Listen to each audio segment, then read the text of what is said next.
Well, that is definitely a thing of beauty. Hey everybody. So that wing is mostly done. I still got to do all the edge strips, but let me put this on the tripod here and back this way up to fit in frame almost, kinda. That's a little better. And let me clear all this out. So this does sit on a can of paint pretty nicely. This is not attached.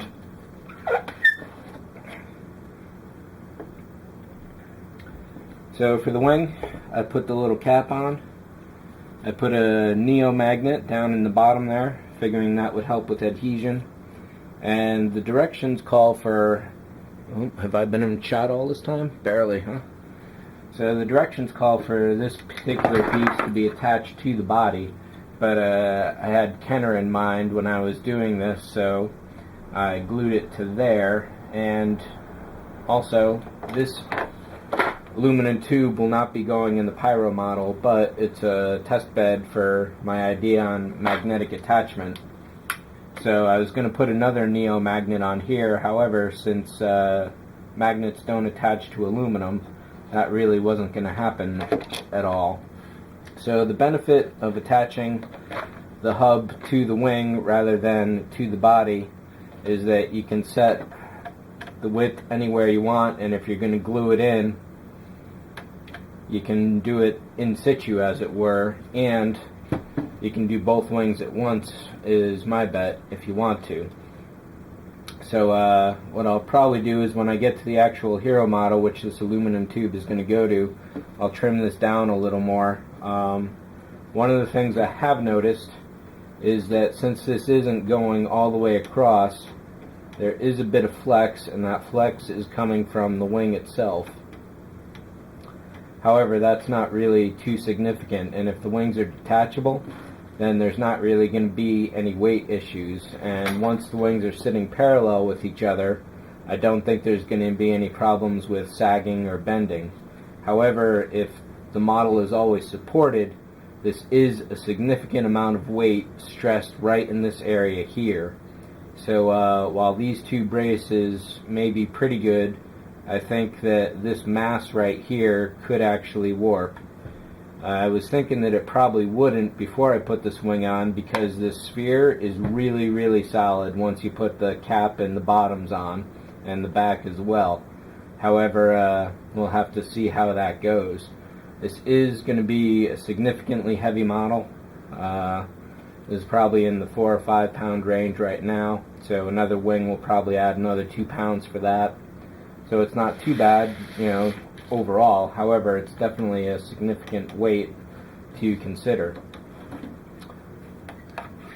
One thing I will mention is that when I drilled out the instructions, rather, they call that you should smooth out the inside here and remove some of the material. So this tube on this side fits pretty well. However, when the tube goes on this side, it's very loose, and I got some spacing going along the top and the bottom. So I'm going to have to beef that up with a piece of styrene strip, most likely. And there's even more wiggle room, you can see there. And it definitely spins a lot easier as well. So I think that's pretty much it. Like I say, the next thing I need to do on this model is to fill in the edge strips here. I have corners and joints to fill up. I've got to smooth out this cut that I did on the spar here. What else? Overall, everything's pretty solid. The cardboard filler that I put on the sides here, and there's a little wiggle on that one, but this is pretty damn good, so I'm very happy about that. I really want to start building a second, third, fourth, and fifth wing already. However, until I get spare Fawcool and more edge runners, I need the spars, so that is pretty much on hold.